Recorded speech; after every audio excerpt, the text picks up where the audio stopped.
Welcome in, belly up, have a seat, and grab a drink as we talk some Wingman Fantasy Football.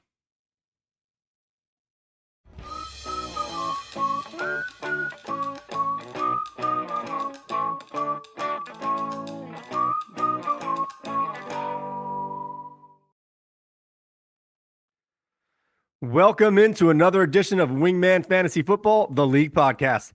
I'm your host, Michael Furley, and as always, I'd like to thank all of you, or any of you who may be watching or listening to today's show.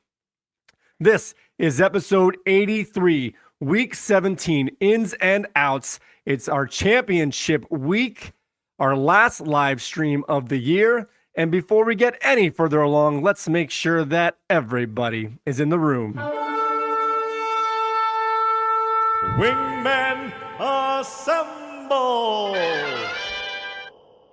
All right, guys, I'd like to thank you all for showing up for our last live stream. I want you to do me a favor, if possible. We're going to do, at the end of this show, a Happy New Year's toast. I have a shot of tequila here, maybe a half a shot. So you have about, 15 minutes to get yourselves together. And at the end of the show, we will do a New Year's Eve toast.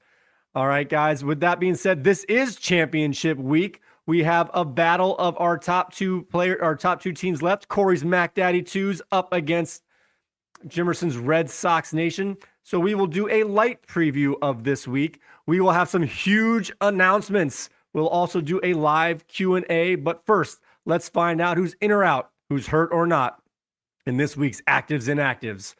All right, as it usually is at the end of the year, players that are going to miss a game or two get put on the IR, and that is no different this year as Marquise Doo-Doo Brown from the Arizona Cardinals was placed on IR this week, as well was Ramondre Stevenson and Jerick McKinnon. Now for players that are going to be out today.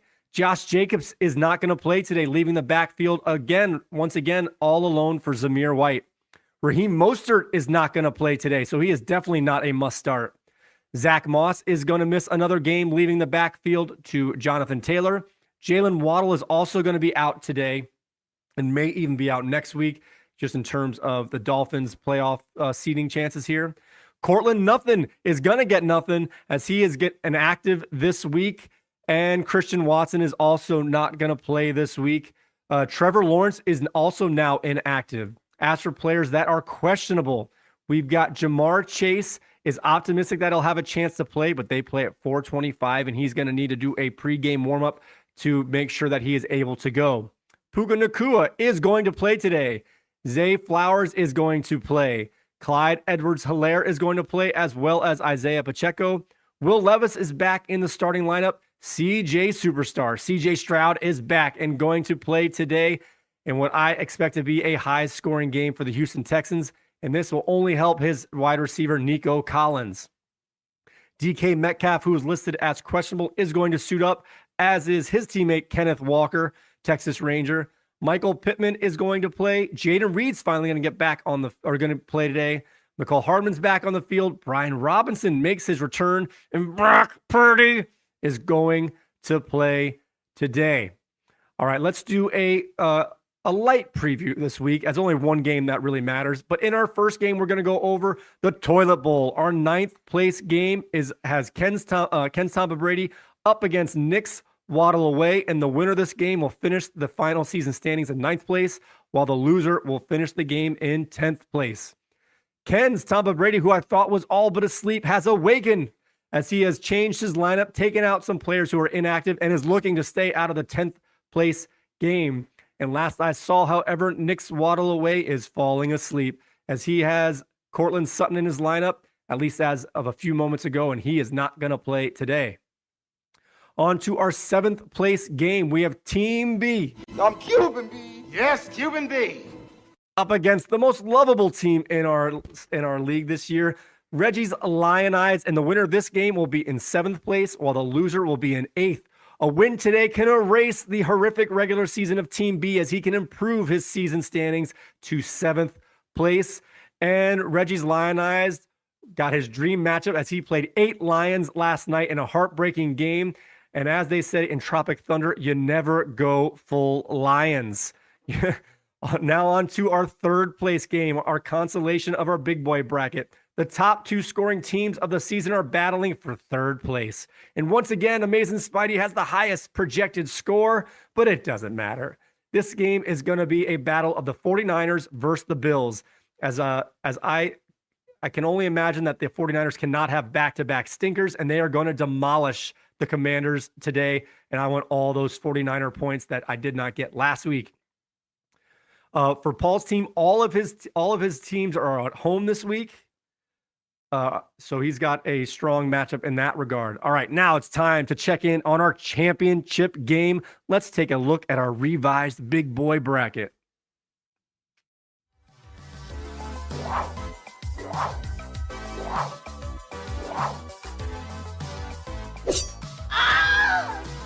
Wingman Fantasy Football's Big Boy Bracket. Who's a big boy? All right, and then there were 2. We are down to our championship game. Pardon me one moment. Pardon me. As we have RedSox Nation up against Mac Daddy 2's. RedSox Nation was the number 2 seed. The winner of the odd division, and Mac Daddy 2's was the last team to get in the playoffs, needing a 4-game winning streak and help to make it. And he's made the most of his opportunity as he is now in the championship game. And these teams both had players playing on. This game started on Thursday night with the Browns versus the Jets, and almost everyone of consequence, at least on these players' teams, did very well. But only RedSox Nation had Breece Hall in his lineup, who had 23.1 points to start off the week.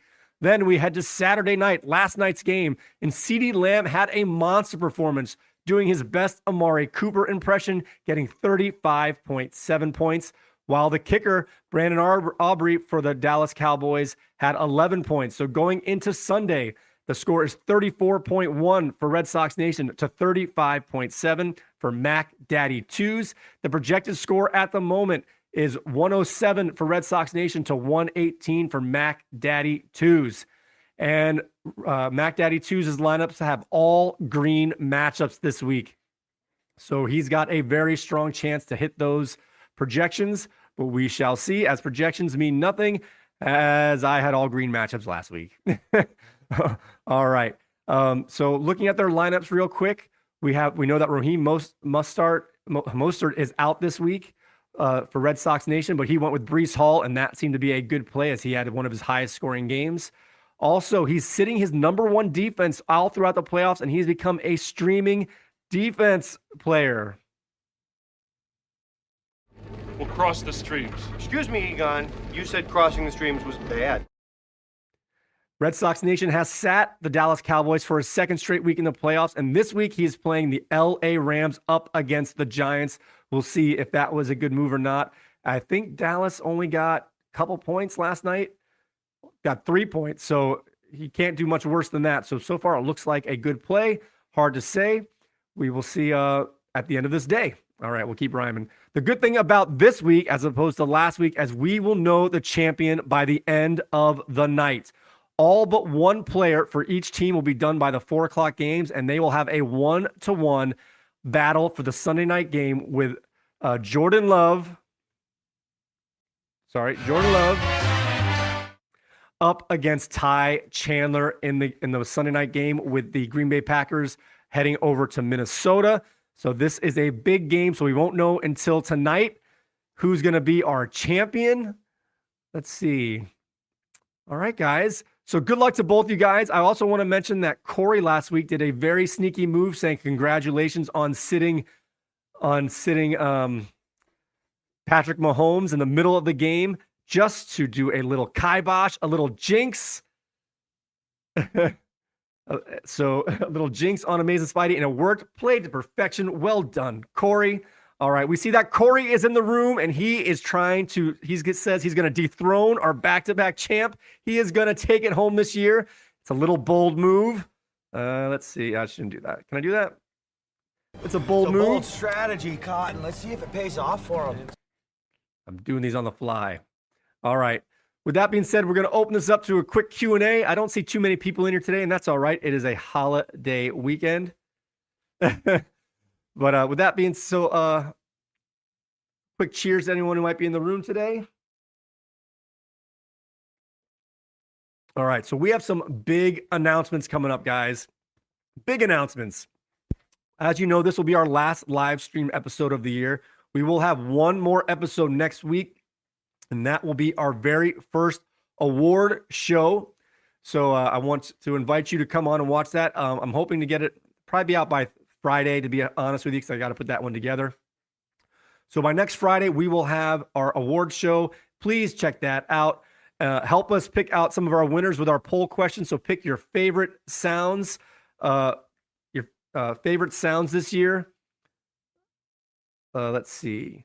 For example, you can vote for your favorite intro graphics, as we have the weekly rewind, the Goosometer, our trade watch, Mike Rant, this week's matchups, our power rankings, our mailbag intro, our tips and tricks. And honorable mentions here are the big boy bracket and our sad puppies segment, which I hope you all enjoyed last week.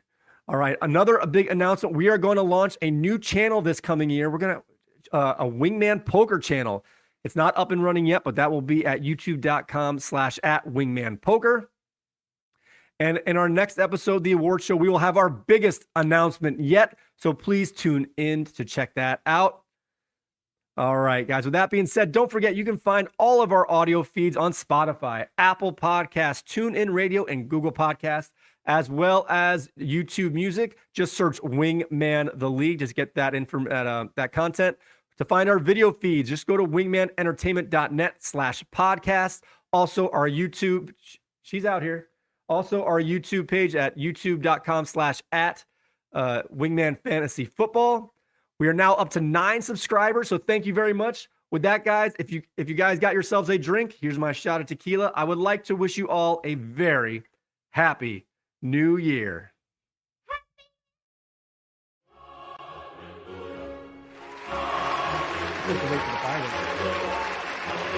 Here they are. Do it again.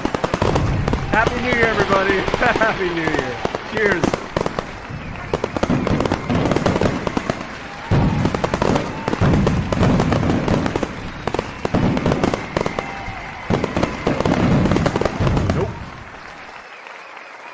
Thank you guys very much. I hope you enjoyed this season. It was fun. We added a lot to our content this year. Corey, you've driven me to take tequila shots. That's how this is just a facade. I'm broken inside. All right, guys. We'll see you next time. Enjoy the day. Happy New Year, everybody. Good luck to our championship contestants, and we will see you next year.